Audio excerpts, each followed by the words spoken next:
All right, hello and welcome everybody back to the stream. I'm your CFI. I hope everyone's doing okay today. This is kind of a random stream. I just kind of felt like flying and might as well stream what I'm flying, I guess. We're going to be going through my old stomping grounds where I used to work as a flight instructor, just not in this airplane. We'll be taking the A2A Piper Aerostar 600 variant. And we're just going to be throwing it around the southern part of Ontario. We're starting in Brampton, which is Charlie November, Charlie 3, and then we'll be taking up to Waterloo, shooting ILS into Waterloo 26, and then we will go ahead and go follow the shore all the way down to a city tour downtown, maybe land at the Island Airport, and then we'll finish up back in Brampton. I'm going to make it a bit of a, more of a, what I'm looking for, bit darker. And that way we can have a little bit of night and sunset stuff as well. Appreciate all you guys who are in the channel or in the stream watching. Thank you so much. And we're gonna get started here pretty good. The airplane is just tied down, so we can go through the walk around feature that's in the Microsoft 2024. And I'll just say hi to Cat Minnesota. Welcome, thanks for watching. And this is, I want to say thank you, by the way, to all the channel partners. They're in the description down below. We just been sent a new lighting panel for the Airbus and the Boeing 37 from PU Air Korea. They have sent that to me all the way from Korea, so go check that video out. It has been published. And if you guys want any discounts, they're all in the description down below that you guys can go check out for Contrail and Protoss Sim, Tobii Eye Tracker, which we'll be using. So you can all find the links down there, down below. Not bad, Minnesota. How are you? Hope you're doing well. Let's start the walk around. Actually, we'll just kind of get the airplane. I think they have a checklist built into this thing. Flight info, checklists. So we have before engine starting, pre-flight complete. Doesn't really tell you what's in the pre-flight. But all right, let's go do the walk around. Let's go do that.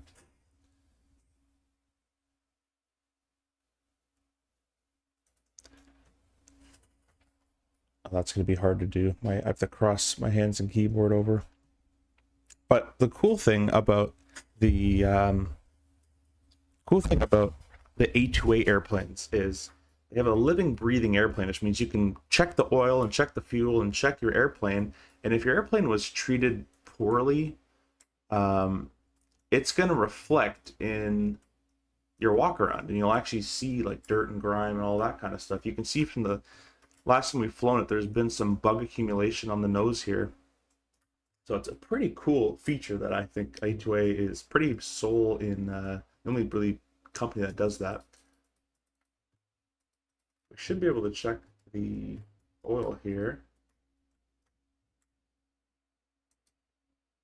I wish I could get a little higher. Oh, it went away. Go back.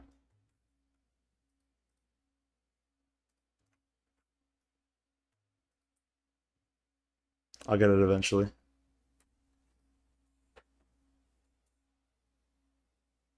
So it looks like we're just under 9 quarts. I don't know what this airplane would take. The airplane I used to fly, I think the Seminole ran on 5s.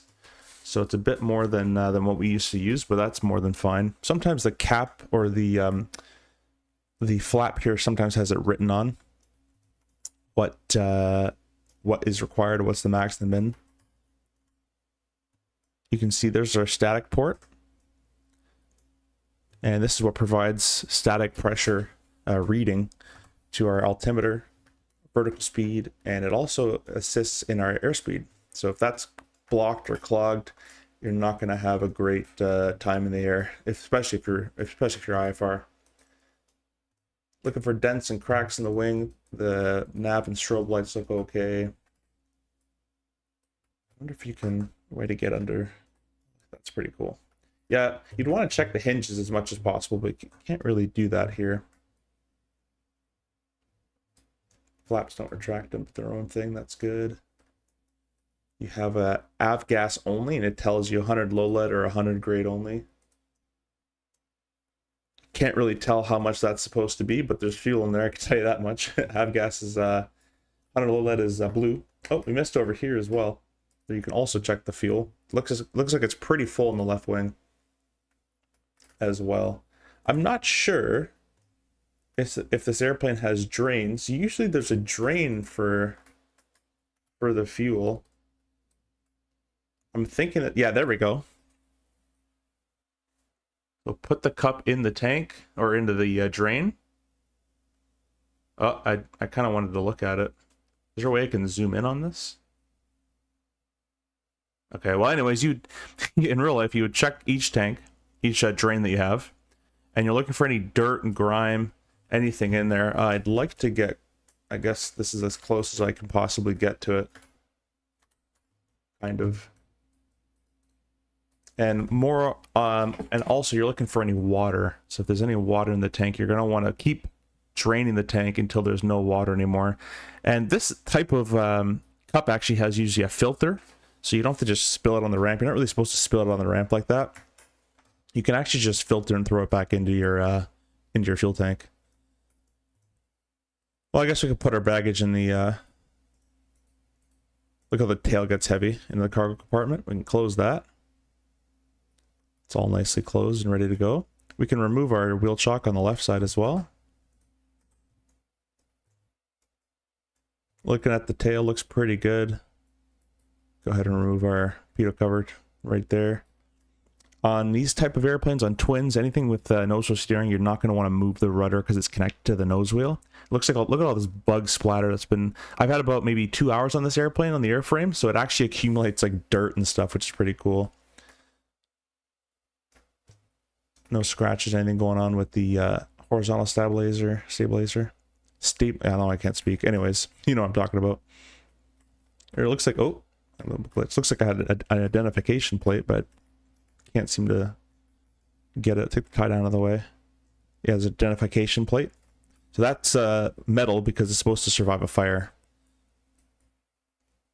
I actually don't know what this is. It looks almost like, okay, yeah, there's some sort of walking glitch spot here, but it is early access, so yeah, I don't know what that is. Could be ADS-B or something. I'm not really sure what that is. There's the trim tab. The trim tab's just on one side. Pretty standard in these general aviation airplanes. Anyways, we're just gonna do a quick run around.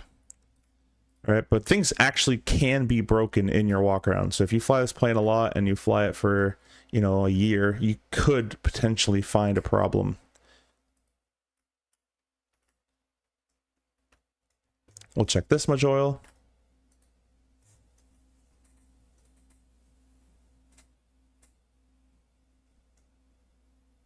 That's showing just under 9.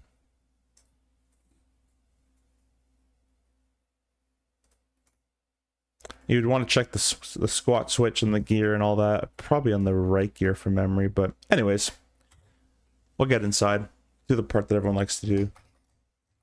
And I guess for some reason my views aren't working anymore, so let's just make a quick view. I'll sign that. I'll sign that. There we go. Anyways, we can get going here. I'm not really going to do a checklist, but if you wanted it, it's in flight info. You have a whole checklist here. Engine start, warm up the engine, all that kind of stuff. Or run up, I should say. Let's go ahead and close the door, which you kind of click somewhere up there, and it does it. And they are locked and both safe. We can go ahead and throw the master on. Parking brake is still on, so that's good. Left and right alternators. Beacon and nav lights can come on. Fuel both can go on. Make sure there's no one nothing going on in the back. We're all good there. Props full forward. And we'll do a little bit of throttle. And we're just going to crank the left magneto first. Do this. Hopefully you can kind of see it. And sometimes if it doesn't start, well, my little trick that works real world as well is you got to give it a little bit of a pump of air from the throttle, and that usually gets her going. Left engine's going, looking good. Let's bring the left throttle down to about 1,000 RPM. Everything's looking in the green, and if it's not, it'll be climbing. Let's go ahead and start the right engine. So here nothing's going on. I'm gonna pump the right throttle. Starts up, 1,000 RPM. Gyro pressure's all good. Everything's looking pretty good. The oil temperature is going to rise up shortly here, and the hydraulic pressure has now come up as well. So our flaps have been energized and they've come up. We'll put it back in neutral. All right, well, we can go ahead and don't really need much else down there. We're going to do our avionics master on. Got all our radios turned on. Let that do its self-test. And we're pretty much good to taxi here.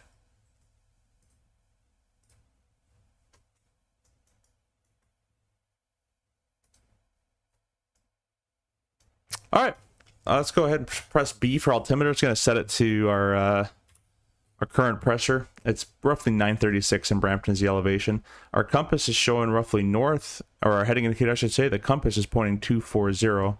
So let's go ahead and we're going to right click. And can I scroll? Oh, I can. That's much better. Looking for 240.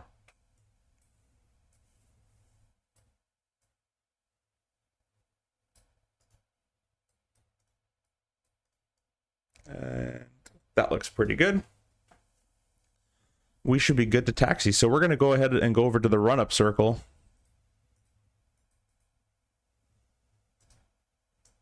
We'll go to the parking brake off. And I have realistic steering turned off. I believe in this airplane it uses this nose wheel steering button down here, but it's quite a pain to use, so I'm just going to use my rudder pedals.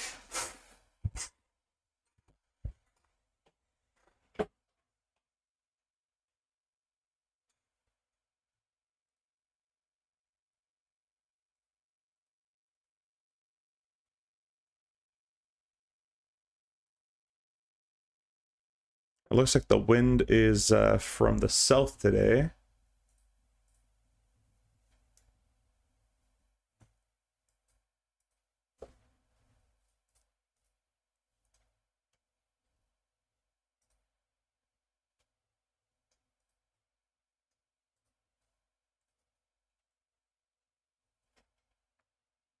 I don't really expect too many viewers today. I appreciate the guys that are here. This is more just, we're just going for fun. We're going to take a little trip for fun. I'll load up my Moza profile for the Aerostar. There we go. We're going to put ourselves into the wind.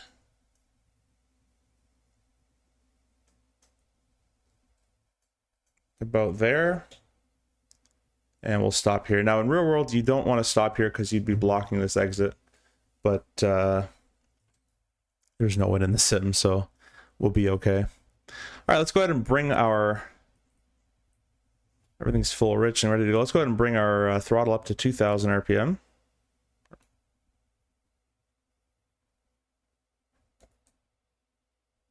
Actually, we'll do 1,800. The brakes are holding nicely. There we go. We're going to go ahead and check our left side magneto. Let's go ahead and put our headphones on. So we'll do our left magneto. That was a massive drop. Those mags are not that great. Let's see if we can make it hotter in that engine. We're gonna run it rough and hot, and then hopefully we can burn any of that soot and stuff that's collected on the mag. It should be only a like a 100, 200 RPM drop. That's for a regular, you know, Seminole 172 type stuff. I'm assuming it'd be roughly the same here. They have engine, they want 1,500 RPM, so let's drop back to 1,500 RPM. It's pretty low, actually. Can't really check much at 1,500, but we can do that. Extra rich, check for 28 volts. Oh, there we go. Yeah, 2,100 RPM makes more sense. We've been running it quite rough. Let's put the mixture back. Let's go ahead and go to both. 175 is the max RPM drop. We got like a 300. Let's check the right. That makes sense. We only lost 100. Back to both. Left. Yeah, that mag is fouled. That mag is gone. So let's put it back to both. We'll report that. We'll bring it back to maintenance. We can do that with a little iPad. Let's check the right-hand side now. Left. About 175. Back to both. Right. About 100. Right side is all fine. Let's go ahead and cycle our props. So we're going to do the left-hand side first. We're watching for the RPM drop. There it goes. Bring it back to full forward. We're going to check the manifold this time while doing the same thing. All I'm doing is I'm bringing our prop lever down. Not all the way to feather, but manifold should increase. That works. Kind of saw the fuel flow already do it as well, so we'll say that's good. And let's check the right side. Right RPM works. And the right manifold pressure increased well, and the right side fuel flow decreased as well. So we're looking good there. What we're going to do is going to throw all of them both in idle, both engines. Ron, hey, welcome. Just to let you know, I only hear your voice. Oh, that's strange. That's, again, my fault. I thought it would have auto-took the game. Sorry about that, guys. I keep doing that. Every stream it does that.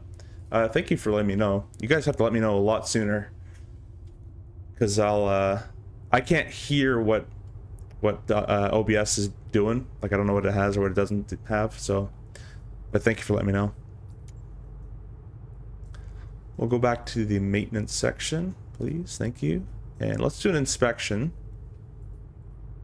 Not the propeller. Close that. I want magneto. There should be a magneto section. It is early access, so anything you see here will be getting fixed. Let's do an engine analyzer. Number 1. Let's put it to 2100 RPM.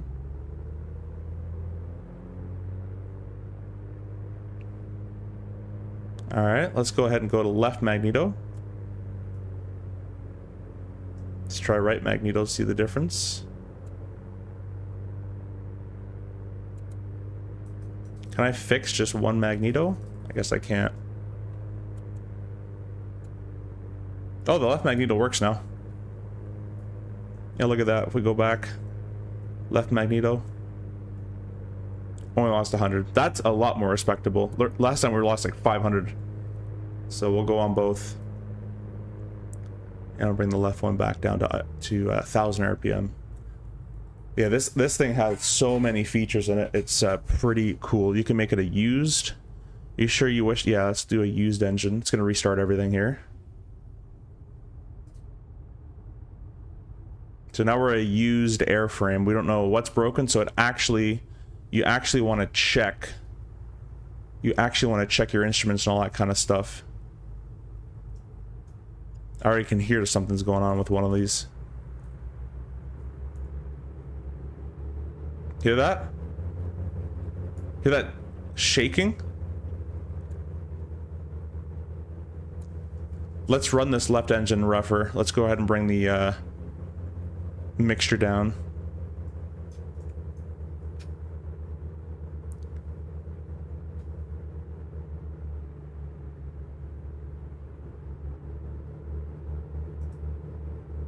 Right engine's doing okay. There we go. Here, getting warmer. Burning off all that garbage in there. That's a nicer sounding engine. Let's go ahead and match the right engine with it. The left engine still has a bit more juice, or right engine has a bit more juice still. That's probably because of the mixture. Let's go ahead and go full rich. There we go. That's how we sorted out our problem. So if you guys have a rough running engine and you're in the used, like if you have an older engine in this airplane, go ahead and run it at about 2000 RPM and just start leaning this mixture until it starts to run rough and leave it there. Leave it there for a good 2 minutes or so and you'll hear it gets better.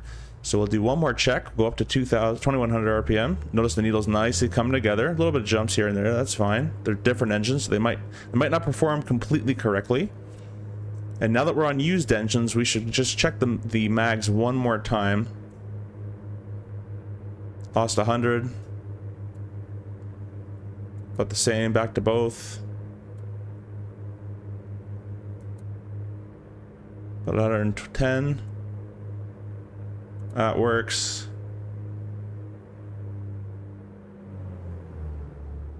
That all worked nicely. All right. We're good to go take off. The sounds in this thing are incredible. At least in my opinion. Let's go ahead and do the parking brake off in a second. Where is the wind coming from? So we're taking off 1.5 today.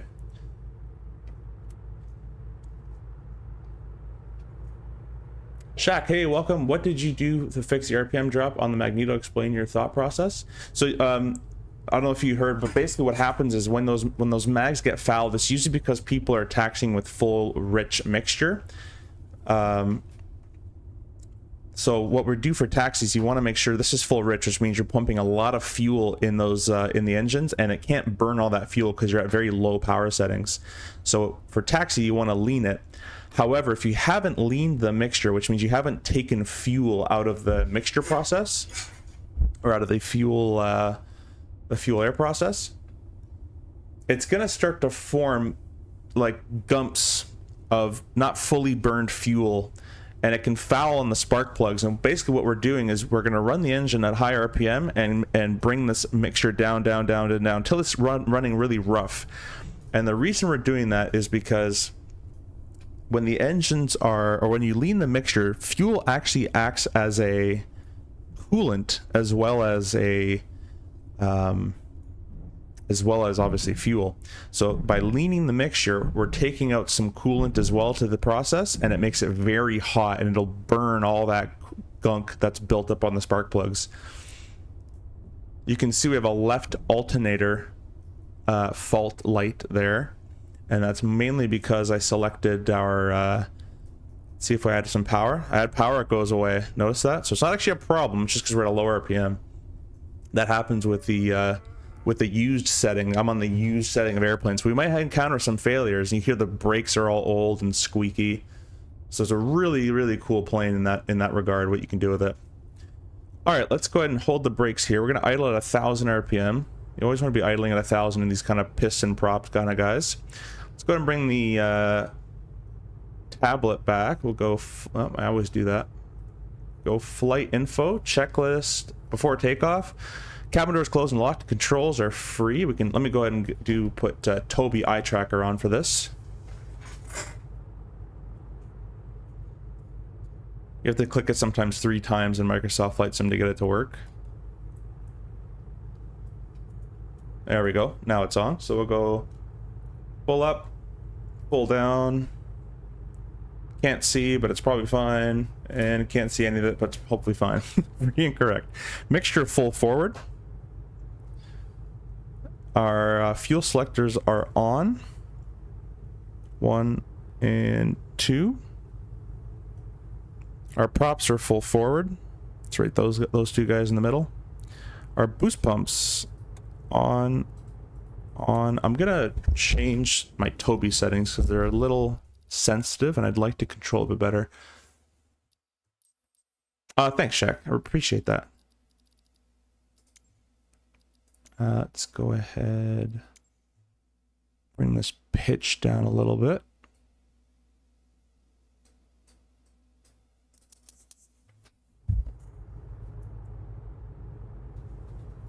Well, maybe we'll turn Toby off for this. I'll put it on in the air. All right, anyways, our fuel pumps 1 and 2 are turned on. Our instruments, let's move this over there. I like that. Oh, look at that. The yoke reappears. That's a nice feature, actually. This is how you know developers are flight simmers, is when they deal with stuff like that. And like, you know what, we should probably make that a feature. I'll put our transponder at all too now that we're short of the runway as well. But we're showing 330. That's pretty much correct because we're short of 1.5. So that's looking good. Altimeters are all set. And our artificial horizon can be set just a little bit more up. Our radios, Brampton's frequency is 1233. You know what? Maybe we should do this on VATSIM, guys. There's no one in the area at all. But I can make radio calls and stuff if you guys want me to do that kind of thing. Let me bring up vPilot.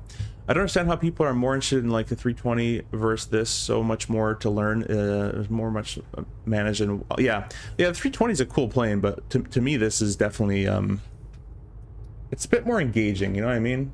A bit more fun in that regard. I'm just gonna log into VATSIM here.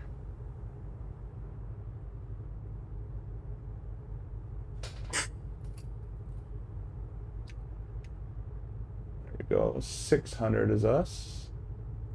Perfect. We'll connect. And I don't think anyone's here. VATSIM has some weird rules with how their airspace works. In real life, this is an uncontrolled airport, so I need to talk to anybody. I don't need a flight plan. But sometimes they in VATSIM they have different rules. So we'll go on 122.8. We'll say radios are set. By the way, guys, if you guys are just joining in, what we're doing today is I used to work at this airport as a flight instructor, and we're going to be going over to Waterloo, which I just downloaded the scenery for, CYKF, which is over here. Right there. And then we're going to go down to the shoreline, take a left, all VFR, go to the Toronto Island, do some city tour on the city, and then we'll have a flight over Pearson back over to Brampton. That's our current plan. We're going to shoot the ILS into Waterloo as well, just so CYKF, just so we can kind of see how I can do it. Maybe even do a hold over there. I haven't done a hold in a long time. I think they got rid of their VOR though, unfortunately, so I'd have to put the GPS on to do it. Should be an ILS 26. There it is.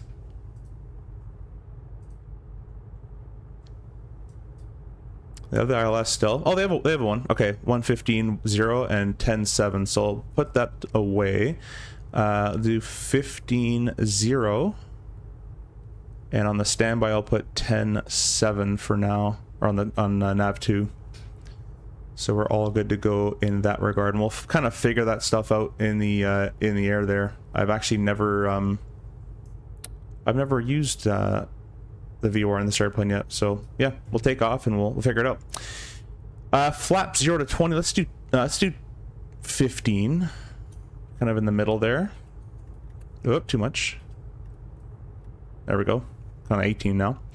Trim is set. The trim is down here. I don't know what you set. I assume it'd be level. That's what most general aviation airplanes are. It's just 0, 0, 0. Pitot heat's not required. Parking brake released and throttle full forward. All right, so we can get rid of that and we'll make a call. Brampton traffic. Foxtrot Yankee Alpha Lima lining up runway 15 Brampton.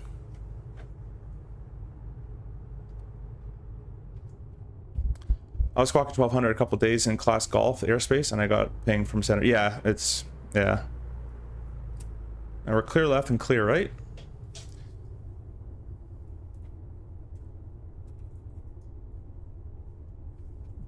Hear that little undertone bass? That's our fuel pumps on.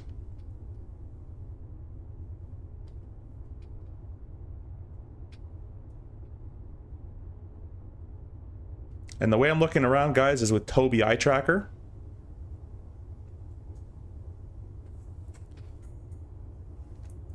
All right, guys, so we're gonna go ahead and let's move my view a little bit up, tiny bit. Yeah, that's okay. Holding the brakes, we're gonna go ahead and set 2,000 RPM. Everything is in the green. We're gonna release the brakes. A little bit of wind correction. And full power. The problem that I am having is my rudders are very sensitive. So I'm gonna have to change that.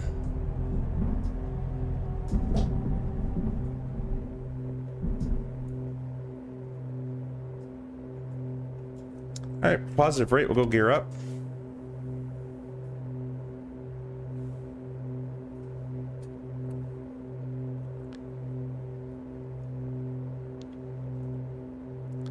And let's go ahead and save those engines. We're going to bring the flaps up. And we're going to bring our power back to about 25. So what we're doing is called, what we teach in the twins was 25 squared. So for climb, I'll kind of explain this better once we're on our way. But for a climb, about 25 manifold, 25 RPM. So we never want our manifold to exceed our RPM for a various long period of time. Ramp traffic Foxtrot Yankee Alpha. That's the wrong call sign. Ramp traffic Foxtrot Yankee Alpha Lima is east of the field, southeast of the field, 2,000, climbing 2,300, and we're departing west towards Waterloo, Brampton. Okay, we're gonna stay below 2,500 as that's the Class Charlie shelf with Toronto Pearson that's just in the left-hand wing. And it's roughly this way. I'm completely just going based off of old Dead Reckoning that I used to fly from this route. It's roughly this way. We're gonna get a VOR shortly going on. Gonna trim all of this out so it all flies nicely. And now that we're not in cruise, but now that we're cruising, I can go ahead and go 23 squares. Let me go throw the autopilot on and I'll kind of show you guys what I'm talking about. Let's go ahead and move this heading indicator more to the center. Takes a long time. There we go. We're gonna go autopilot on. I come down here and go on, alt, and heading mode, and we'll do autopilot trim as well. So we're in cruise. Let's do 23 squared. So we're gonna bring these guys up just a little bit. There's 22. We're gonna fix the left engine a little bit more, and we're gonna go ahead and bring our props down to 23. Notice as I bring the props down, the manifold increases. So that's why I put it just a little under. That's why I put the manifold about 22. As I bring those props from 25 to 23, our manifold comes up. I can show you this exaggerated. Watch this. I'm going to pull my props, my blue levers. These two here, I'm going to pull them down. Watch the manifold. Look how it increases. See that? By bringing the props back. There we go. We never really want the manifold to exceed the RPM as much as possible.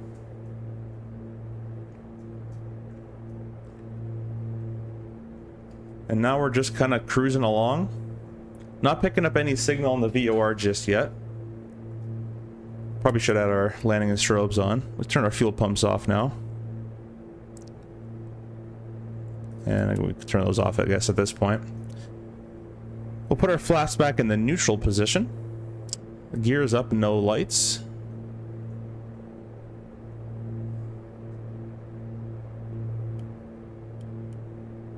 To, from. Oh, that's kind of cool. It gives you that kind of information.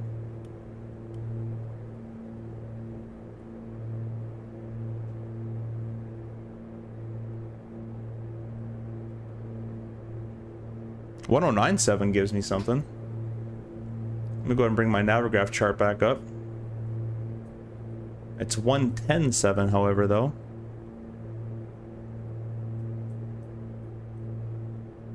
And a Waterloo, I think it's just DME that it gives me. That's okay. We're actually going... my Dead Reckoning was pretty good. I used to fly this route quite a bit. So we're right here. And we need to turn right just a little bit. Yeah, it's just a, that's why it's just a DME. There's no actual VOR anymore. They got rid of it. So we're just going to turn right just a little bit. And we'll be basically on course to Waterloo.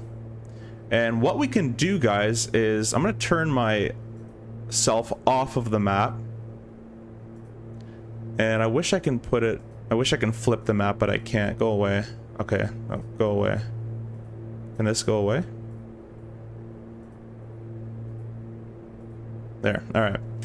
And what we can do is we're gonna climb up a little bit, but what I like to do, real world, what I used to teach, we can slow down a little bit, is look for something outside, at least 2 or 3 things that you can kind of get a bearing with, and then you can go to the map and try to find yourself as much as possible. You know, we departed Brampton, and we were about, you know, it's been about 3 minutes, 4 minutes at 160 knots, so that's about what, 7 miles covered, so we should be roughly over here.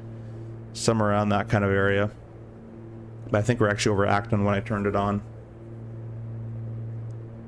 Let's go ahead and climb up a little bit higher, and then we'll have a better way to check outside. See if I can do tell it to go up. There we go. Maybe.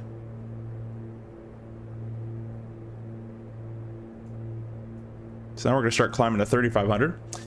Raid, hey, welcome. Get your nav1 going as well. Use the HSI for fun. Yeah, we're gonna get the HSI working.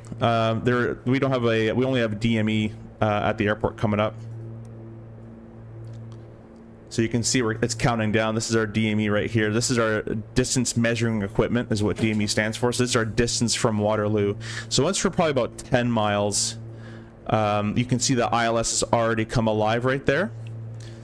And the freak was, or the approach course, I don't think I have the approach course memorized. I used to. Don't do that though. Always check your stuff. Approach course of 255. Let's go ahead and spin this. Can I hold left shift? This takes forever.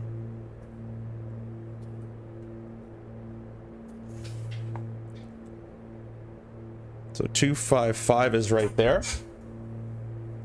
We're gonna come right a little bit to a heading of west, or actually a heading of 280 or so, and we'll level off here at 8,000 feet, or 3,000 feet, sorry.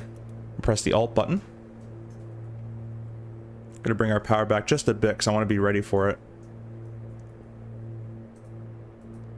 Okay, it looks like we're over a city right now. The city has a pond or something on the south side of it. Kind of a hazy day today.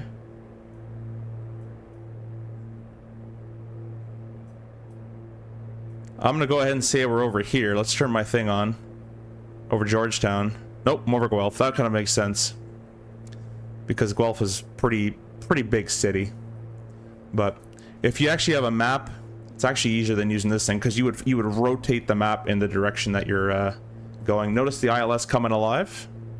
Let's start turning left to a heading of 260. We're at 8 miles. Basically be an 8-mile final for 26. And we're going to turn to a heading of 255. That's regardless of wind. We're going to have to adjust for wind after. And let's also make the top one about 8 miles still. Let's go ahead and make the top one 10.7. So we got the HSI alive now too. Glide slope's alive. I'm going to go autopilot disconnect. And we're just going to follow this on down as well.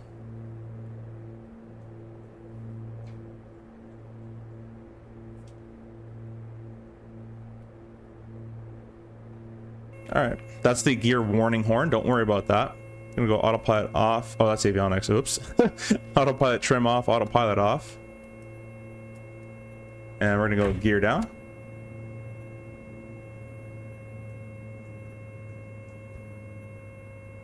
And we'll go props full forward, mixture full forward. You need a hell of a lot of trim.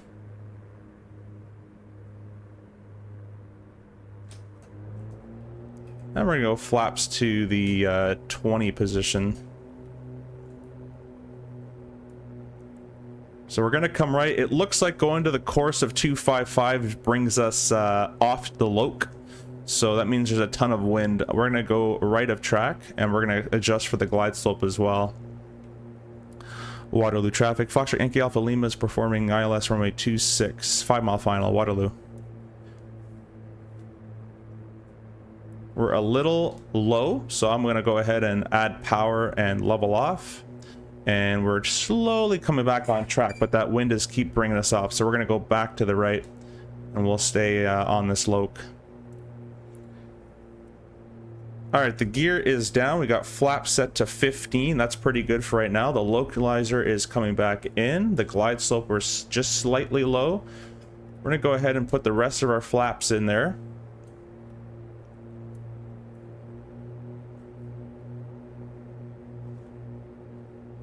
I'm not visual just yet. I think oh, yes I am. I see the runway right there. Pretty hazy day.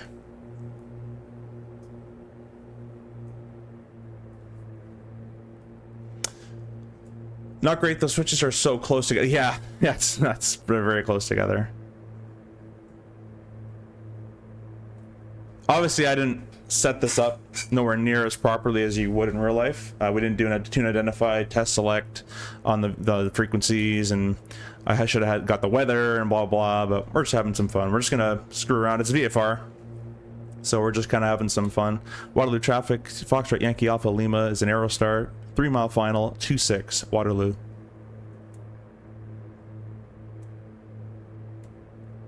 And I'm visual now, so I'm not going based off the Yoke or the glide slope or anything. Go ahead and turn Tobii eye tracker back on. It's going to be a touch and go.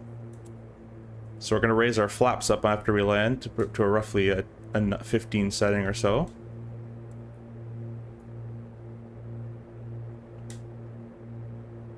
That's cool that they model the, that guy's pretty far away. Winds from the left. So we're going to have some right rudder. Some left aileron.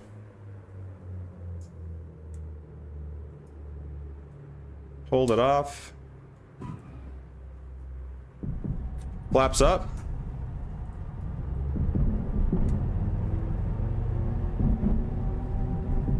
Retrim.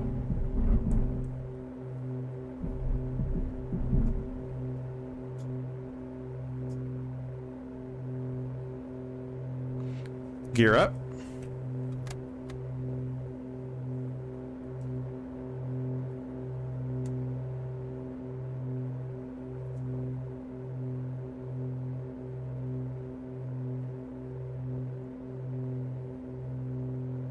And now that we went to Waterloo, we're going to go hit the coastline and follow it towards the city. Waterloo traffic, Foxtrot Yankee Alpha Lima is on the touch and go. Westbound, correction, going to be southbound, 2000, climbing 3500. Waterloo.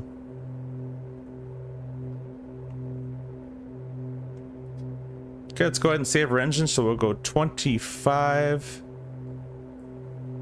on the... Well, actually, we'll go 24 on the manifold, 25 on the prop, and 24 on the manifold will become 25. If it doesn't, I'll fix it. Let's go ahead and turn left towards the coast. 500 feet to, actually 1,000 feet to go to 3,500.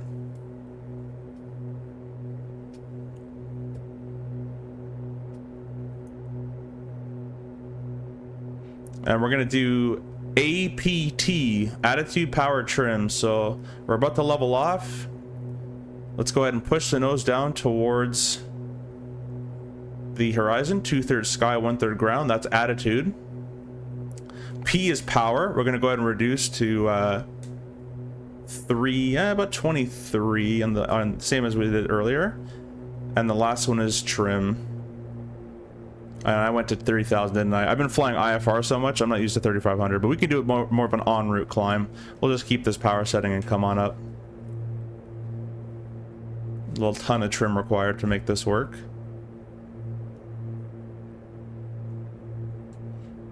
There we go. Waterloo traffic, Foxtrot Yankee Alpha Lima, 3,500.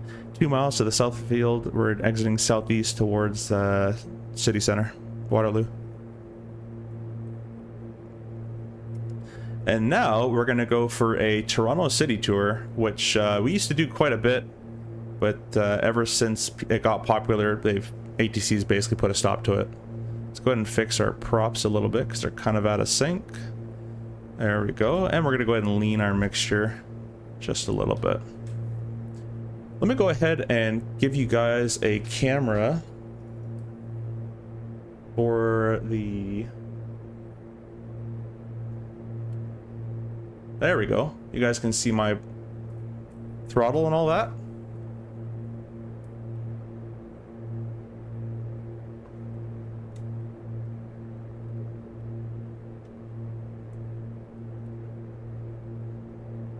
So I'm gonna go and throw the autopilot on. I kind of wish this heading indicator moved faster than what it does.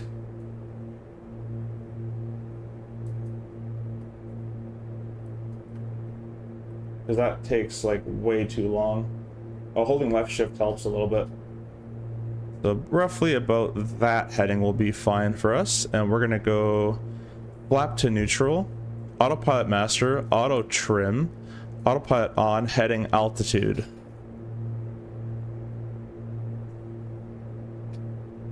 Really appreciate you guys all jumping in as well and watching the stream. These streams usually don't perform too good because they are, you know, most people like the airline stuff, but anyways, those are all good.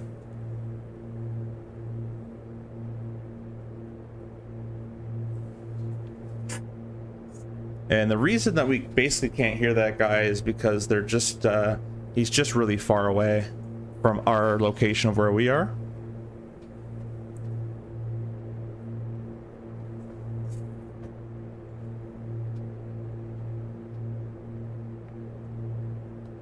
Here's a trivia question for any of you guys watching.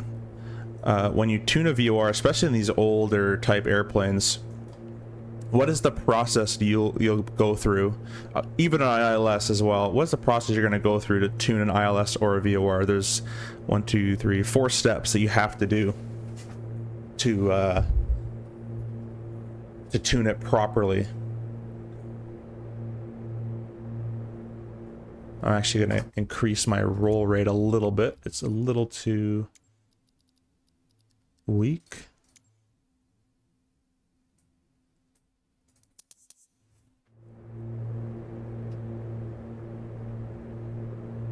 It never changes unless I reset the sim, so it'll come on to the next one. Ghost, yeah, it is Waterloo, Ontario. It is.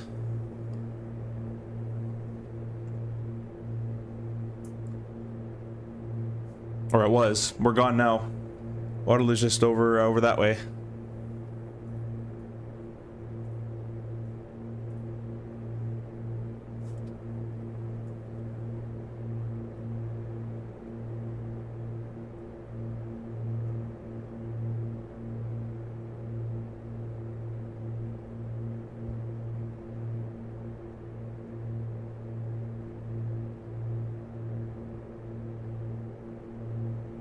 I got some views for the engines now that I can show you guys.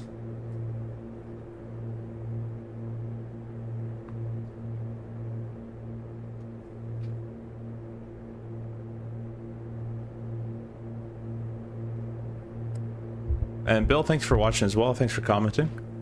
We're on the way to the Toronto City Centre. On the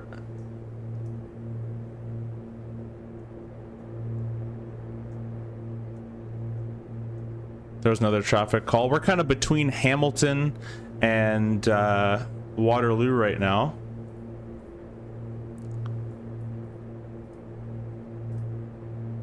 So what I can do is, here's the map. All right. We were here. We're flying roughly a heading of 120. So east is this.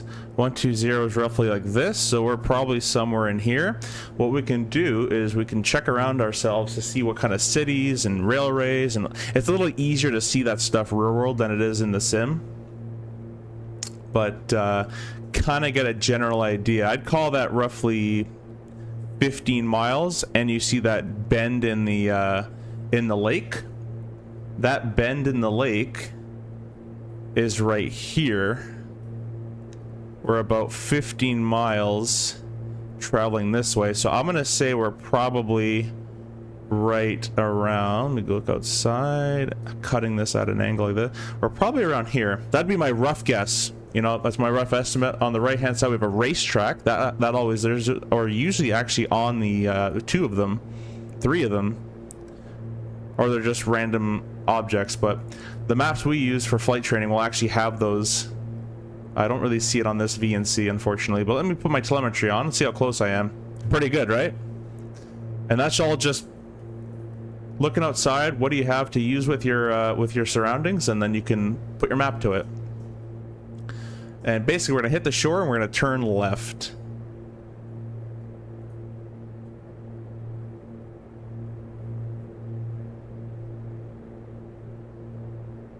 Hamilton area traffic, it's Foxtrot Yankee Alpha Lima. We're north of Hamilton, 3,500. North of Hamilton by 20 nautical miles. We're eastbound towards city center, Hamilton. Click on VFR, you can change the sectionals. Oh, okay. Ah, there we go. Yeah, now we have the racetracks and everything. Oh, it changes itself a little bit when I zoom on in. That's okay. Yeah, these are different symbols than the one we use in where I trained. It's IFR high, but that's pretty good.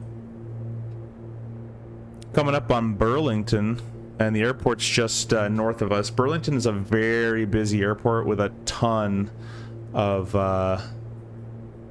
traffic in the circuit.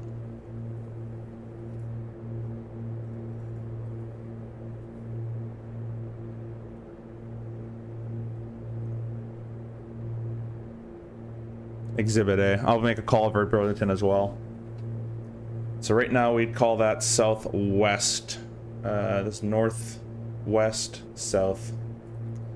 Burlington air traffic. Foxtrot Yankee Alpha Lima is southwest of Burlington, 3,500 southwest by 20 miles. We're going to be hitting the coastline and traveling eastbound to city.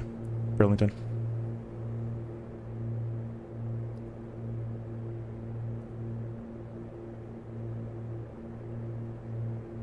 Copy, thanks.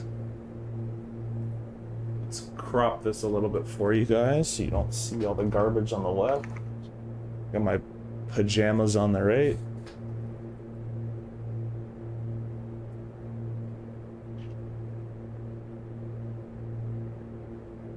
See how I can fix this camera.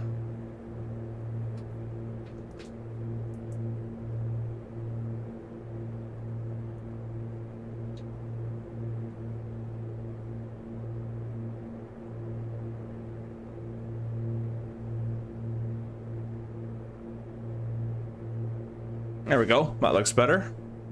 About to hit the coastline.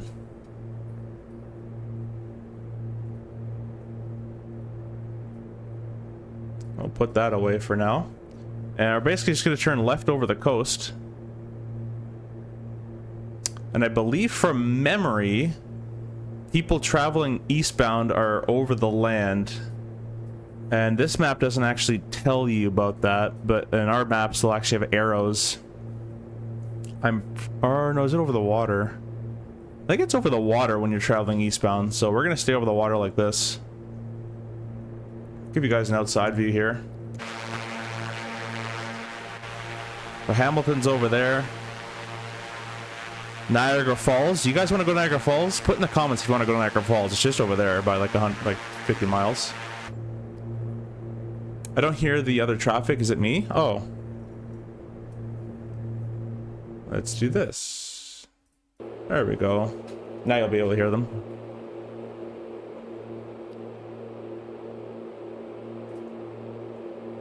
Looks like we've got some fog layer coming up. It's very hot, so no pitot heat's required. We technically can't fly through that. This would be considered a cloud. We'd have to descend below it. So we'll see when we get a little bit closer to it. But yeah, guys, Niagara Falls is just over there.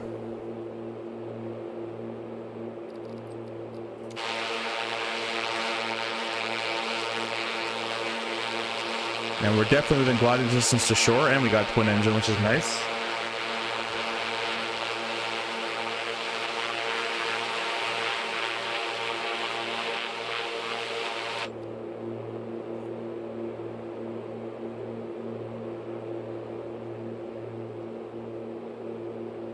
We can save Niagara Falls for a different stream as well if you guys want to. Let's go ahead and turn a little bit more inland so we can stay closer to the shore. We'll throw our lights on as well, as we're just kind of close to a lot of traffic that likes to stick around here, so...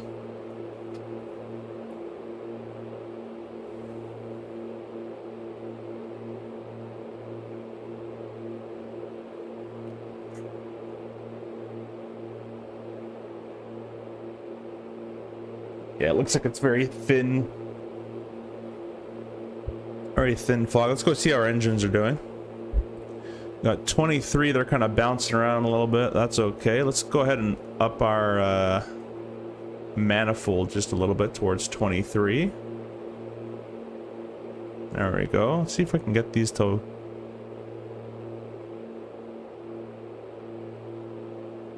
Now, a little trick, guys. If your props are out of sync, let me go ahead and pull this left prop down a little bit. You hear that? Wait. Hear that?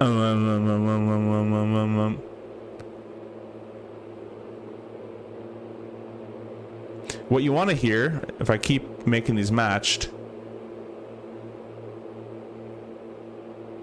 is if you hear any vibrations, your engines aren't synced up. So that's how you can do that. And sometimes these being together on your left here, I got a hair there on your left, sometimes these being together doesn't actually equal the engines being together. The engines are two separate engines. They work independently. Everything else here is in the green, nicely going. Go ahead and lean our mixture a little bit. A little bit more. There we go.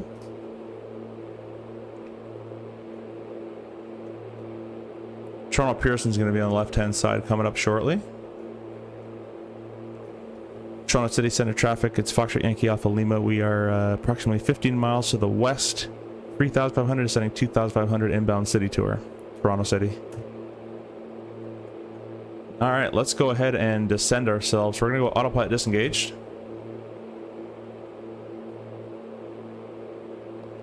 And I'm going to turn the switch off as well. The city's just coming up in the distance there shortly. We're going to descend down to 2,000 is usually where they put you. We'll go ahead and slow ourselves down.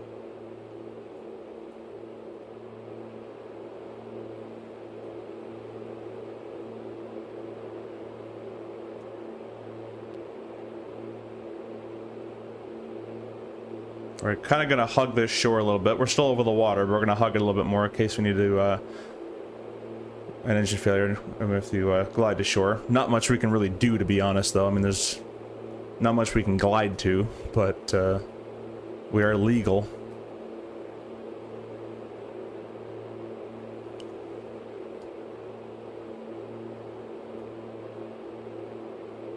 I don't know why in 2024 Tobii Eye Tracker like needs 5,000 clicks to turn it on, but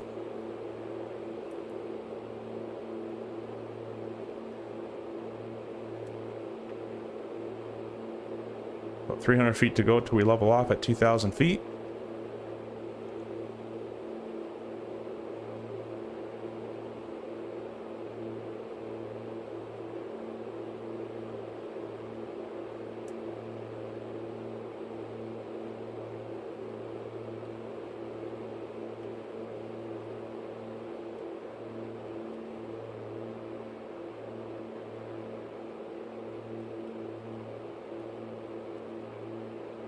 Actually a bit farther, about 30 miles actually, but oh well. I was a rough guess based on what loaded in the sim there.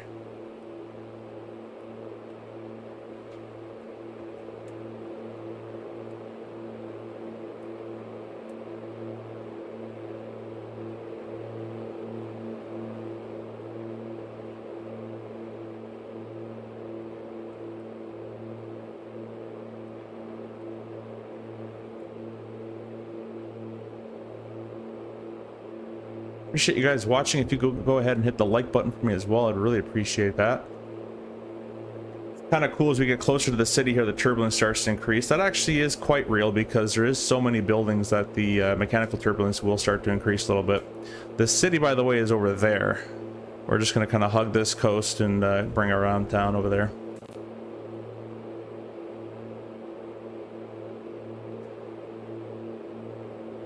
Do you think most of the kinks are worked out in the Aerostar now? I haven't had any kinks.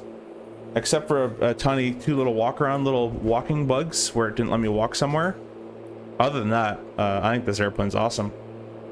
I'm loving it.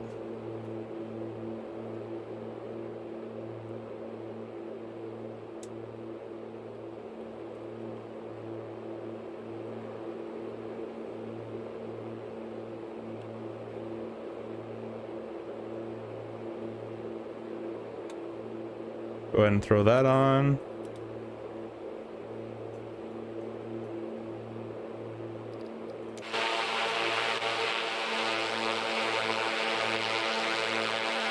A lot of money to put your boat there.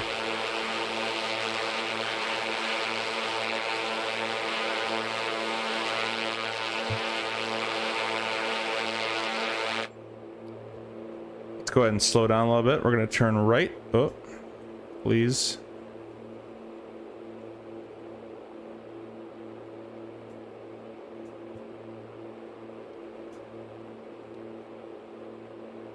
Usually they tell you stay north of the tower, stay south of the tower. We're going to do north of the tower, so we're going to stay north of the CN Tower there for our tour.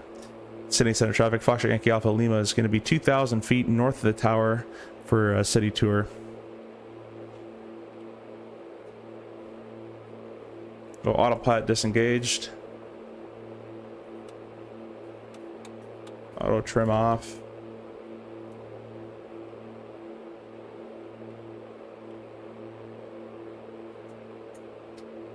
And we'll give you guys some good views of the city coming up here.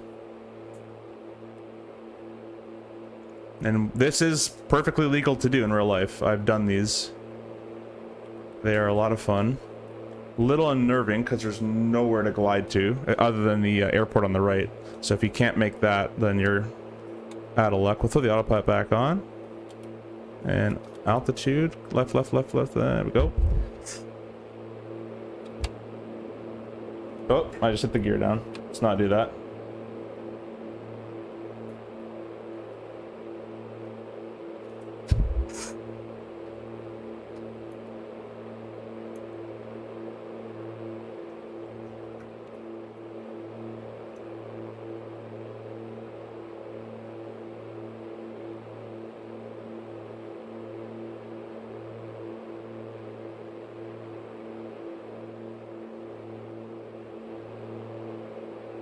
Just always take a multi. Yeah, the place I used to work, you weren't allowed to rent a multi. It was instruction only due to insurance reasons, unfortunately. So you were forced to take it a single. The other thing is the multis are expensive. Like, unless you have a lot of money, you're spending a lot of money on a multi. It's about 500 an hour nowadays.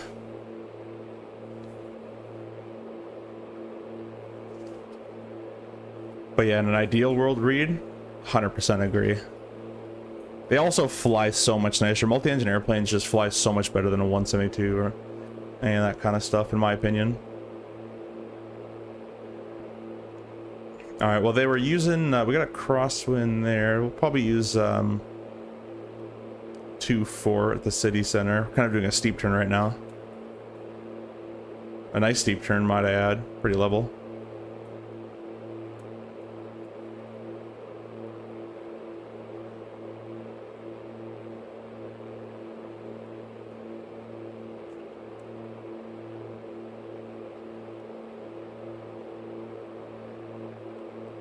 It's funny because I just watched that movie American Made with Tom Cruise. Play Aerostar, yeah. Yeah, I love that movie.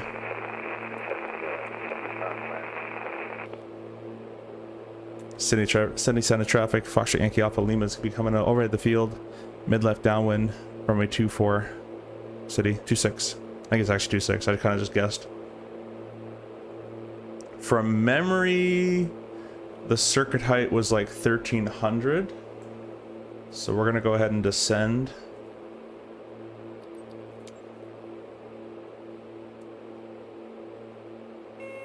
That's the gear warning horn, don't worry about that.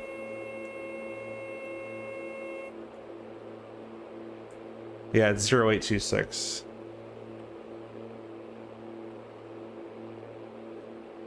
Toronto City Center traffic, Foxtrot Yankee Alpha Lima is overhead the field now, joining mid-left downwind 26. No one's on the right. No one's on the left. This is actually a noise-sensitive area right here on the left side. A lot of rich people don't want you to go overhead and buzz them. I think that's circuit height. I think it's actually 100 feet higher from memory. I've done zero research into this stream. I just kind of want to fly around. I think it's 13. There we go. City center traffic, Foxtrot Yankee Alpha Lima, turning downwind, 26, city. It's actually Billy Bishop, is what I should be saying, but everyone knows city center.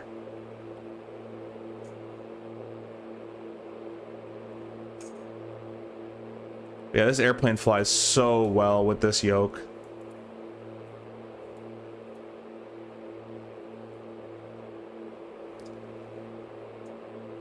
There it is right there. We're gonna go flap to the 10 position. Let's bring a little bit of power out and we'll go flap 10. And usually they want you to come through Frenchman's Bay, if I remember what it's called. This little section right here between the islands, because it's noise sensitive, but sometimes they'll say early base and they'll let you turn over the island for noise. Toronto Island traffic on 23, Mike's telling you from Cessna 310, 11 miles southwest, 1,500 feet inbound, showing left downwind 26. About 4 minutes. I'm gonna go gear down. Toronto Island traffic, Foxtrot Yankee Alpha Lima, turning base 26. Camera showing high. We'll go to the next stage of flaps. We'll go props full forward, mixture full forward. A lot of trim.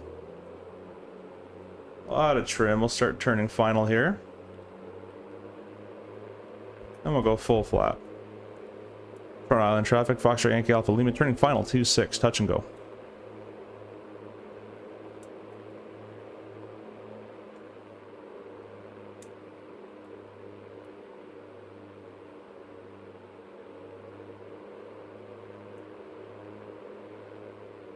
All right, everything's full. Gear is down 3, green. 4,000 feet of runway, tons of room.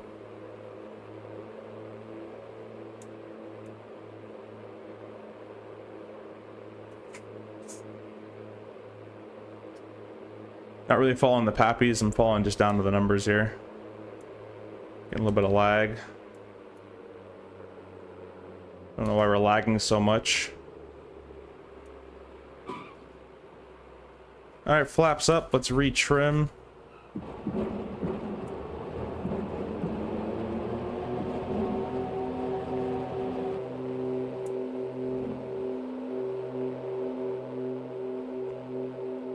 Toronto Island traffic, Foxtrot Yankee Alpha Lima is on the touch and go, remaining in the circuit.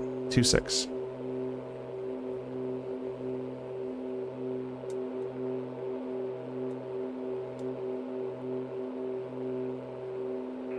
Yankee Alpha Lima for Michael Sillings Form. I got you in sight. We're 6 miles west, 1,500 feet. I'll come in behind you, number 2.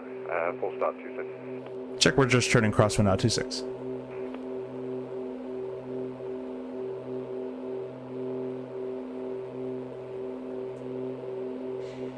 Hey, I've flown out of here before with a 172 and it's... Oh, I turned a little bit too much. It's a little unnerving. Be over the water with a single engine.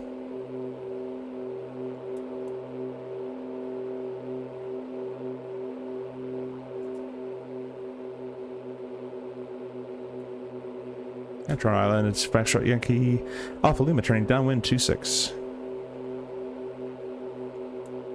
We're just gonna stay configured, gear down, mixture and props full forward.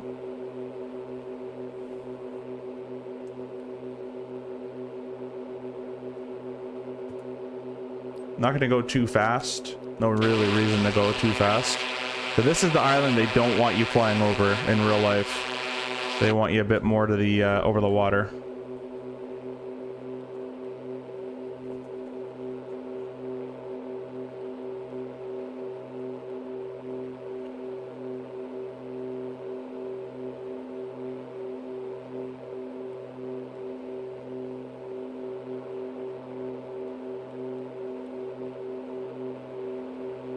Alright, let's go ahead and turn base. Let's take out some power. Go flap 10. Royal Island, Foxtrot Yankee Alpha Lima, turning base 26. And again, they wouldn't really want you to turn this close, especially over these houses and things.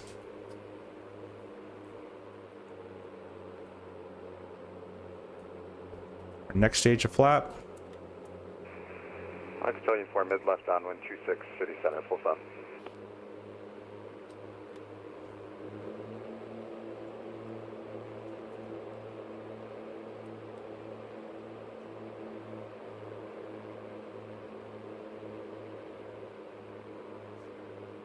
Full flap. And Fox AK Alpha Lima is turning short final. 2-6. Touch go.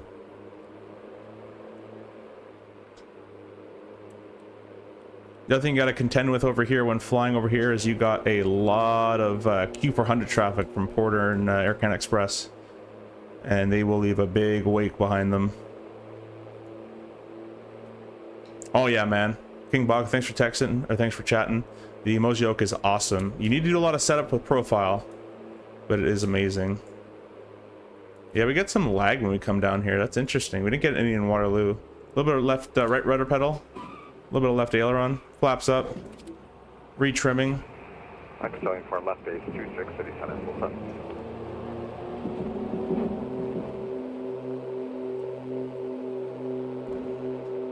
City Center, Foxtrot Alpha Lima is clear, 26. And next destination, Brampton, departing the zone west.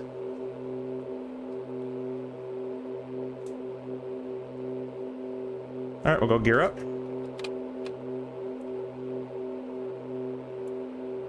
Flaps up. Let's go ahead and save our engines. 25 on the manifold, 25 on the props.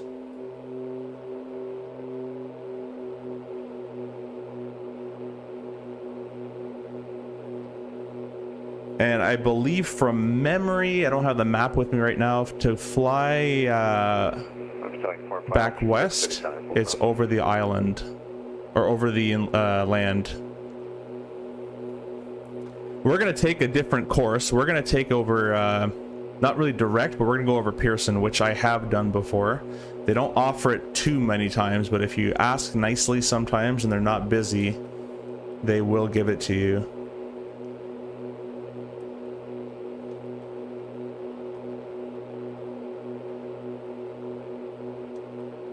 Feels like the trim does nothing in this airplane. I'm trimming for like hours. There we go.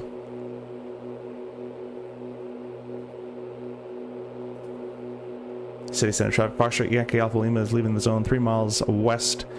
1,800, calling 2,500. We're going to be transiting over Pearson, direct to Brampton. City Center.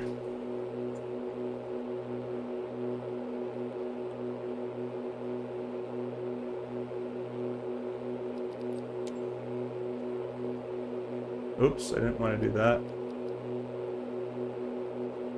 There we go. Maxillian down and clear, City Center. Usually they actually want you to stay at 2,000 real world, so we'll just descend back down to 2,000. And basically, guys, the plan, I'll bring this over here, is we're about to just turn right and head direct back to the airport we started from, direct to Brampton. And I can put in Toronto's VOR, which is 11215. There's 2,000. We're going to pull up to hold. There it is. We're 6 miles.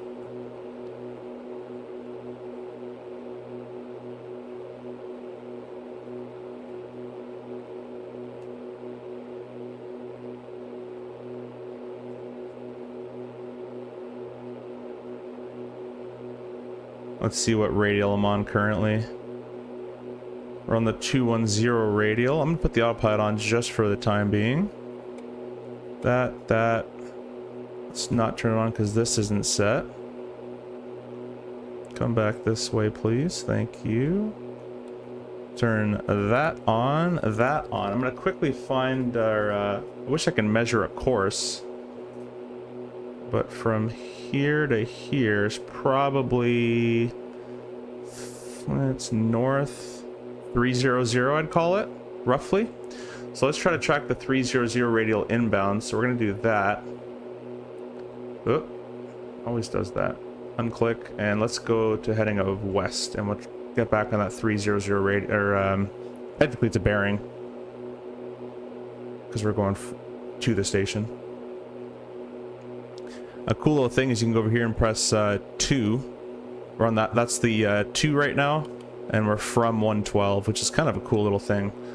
So we want, oh, turn that back on. We want 300. Notice we're coming up to it, so we'll turn back to the right. We're so close. We're over at Pearson like right now.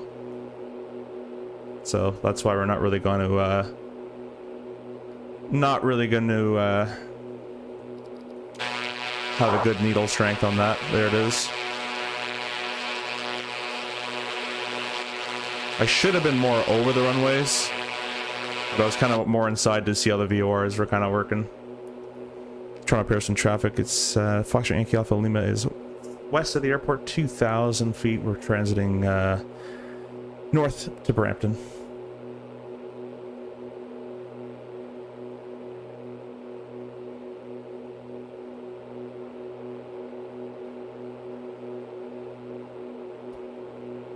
I guess I should be talking on CTAF.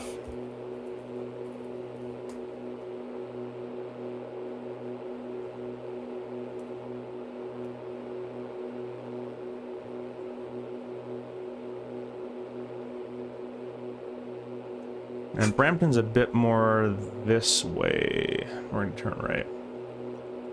Just from looking out the window.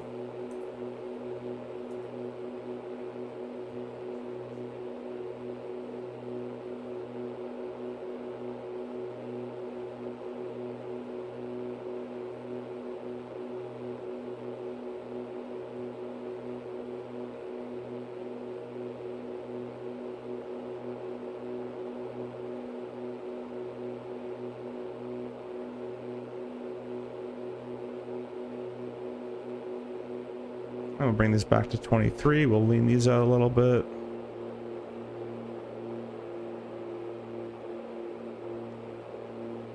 Don't really need the VOR anymore.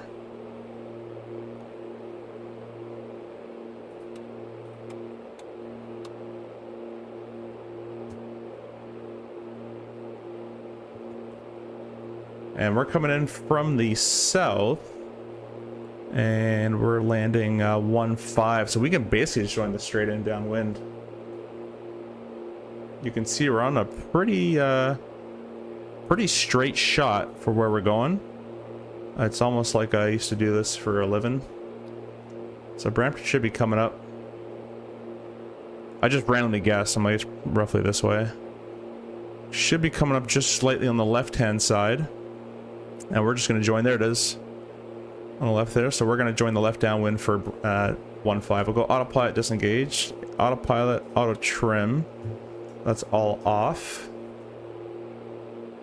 Brampton traffic. Foxtrot Yankee Alpha Lima is 7 miles to the south of the field, descending 1,900, joining straight in downwind 1-5 Brampton.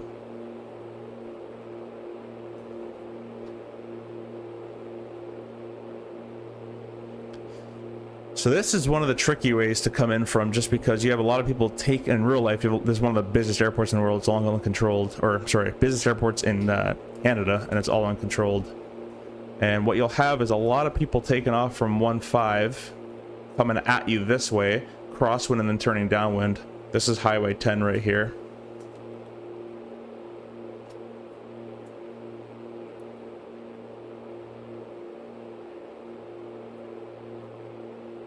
Let's go ahead and slow down a little bit.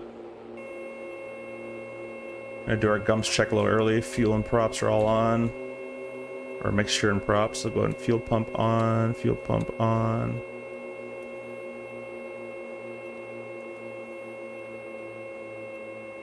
Ton of trim required. There we go.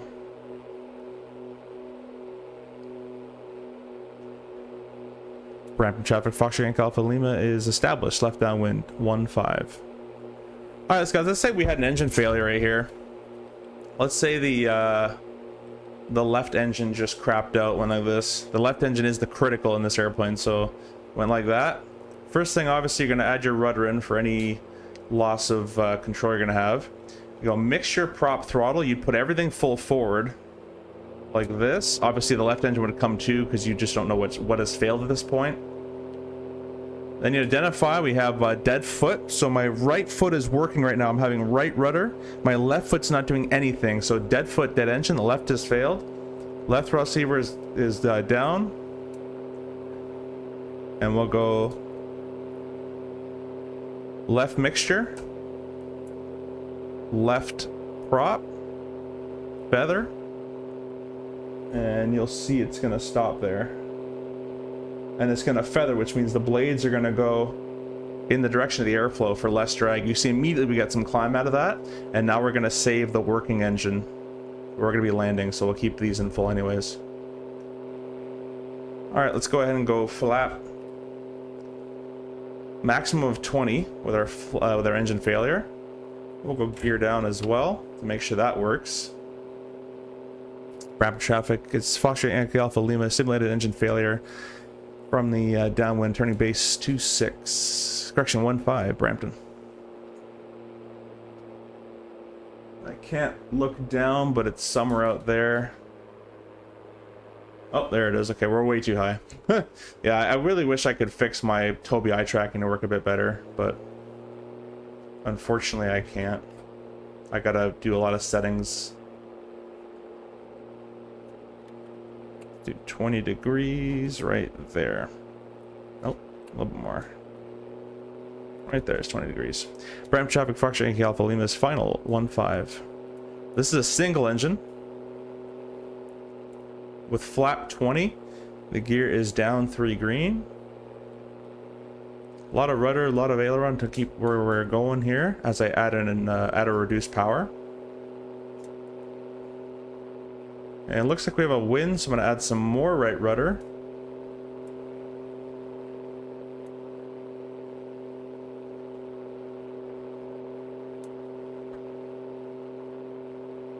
A lot smaller runways than we've been on.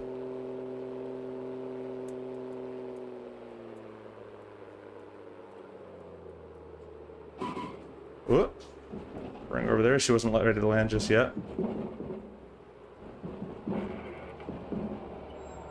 We add in our brakes. Go full yoke up. Full yoke up with brakes should not bring the nose in the air. I've never flown this airplane, but I'll put like $100 on it.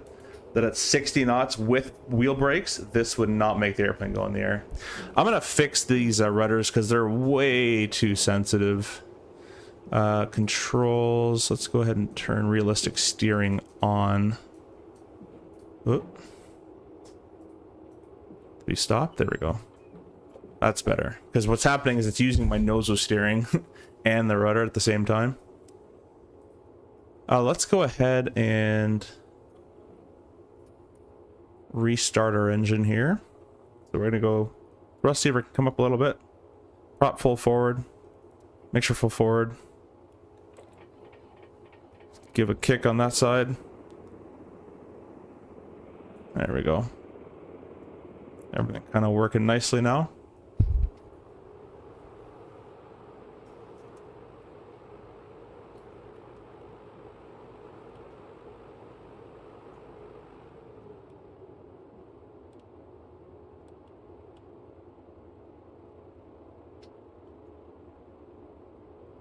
If you guys had that engine failure on the takeoff, you do mixture prop throttle, everything forward, flaps and gears up, identify, verify, and then mixture prop throttle.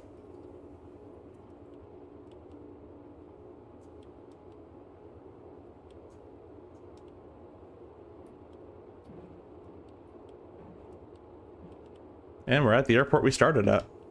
I've heard trimming in a real aircraft 172 is easier than in the sim. Does the force feedback yoke make that any different? So the trimming sensation is much better with a force feedback yoke. I can guarantee you that. What's not better in the sim, my thing doesn't want to turn right here. What's not better in the sim is some airplanes. I don't know if this is correct, but some airplanes, like the trim amount is wrong. Like for 1 notch of trim, it does look way too much or way too little. So I don't know. I can tell you on the 172. It does way too much for the 1 notch of trim.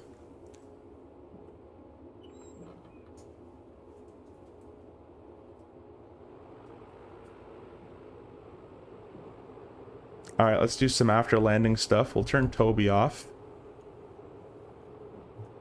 I said off.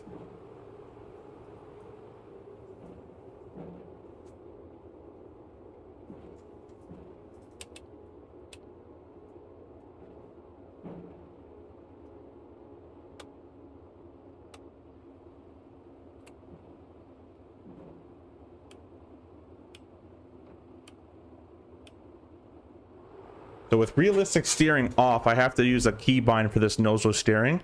It's just like really bad to do. So I've bound it to this little hat switch up here that I'm using.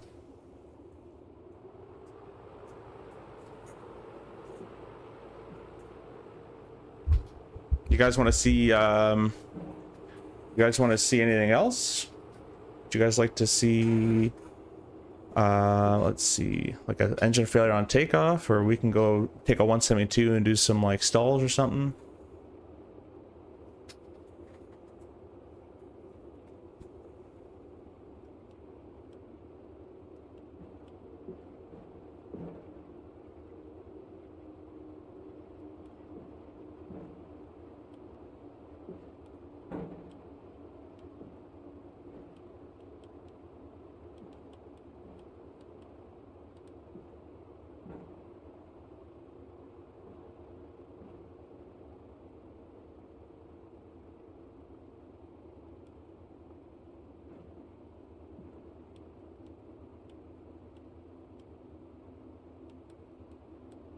Thank you guys for watching and liking, by the way. Really appreciate you guys doing that.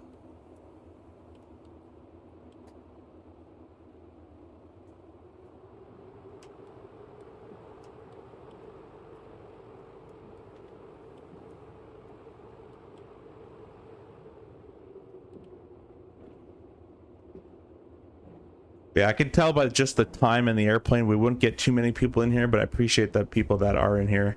A lot of people like to come up a little bit later, and also for the airliner stuff. A lot of people don't like watching prop stuff. It's unfortunate. It is a lot of fun, but won't get you the views usually, at least for me.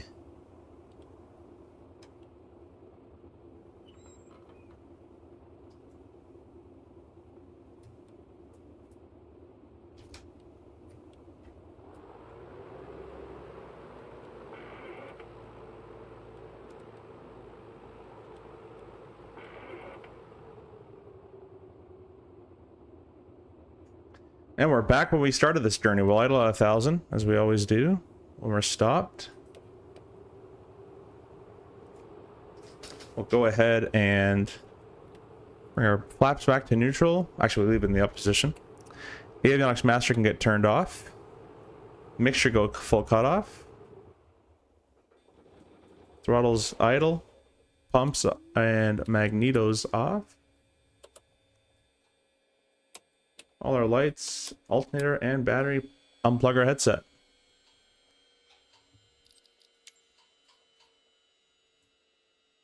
Hope you guys enjoyed this. Little departure of what we usually do on the channel. Trying to get away from all the airline stuff we do.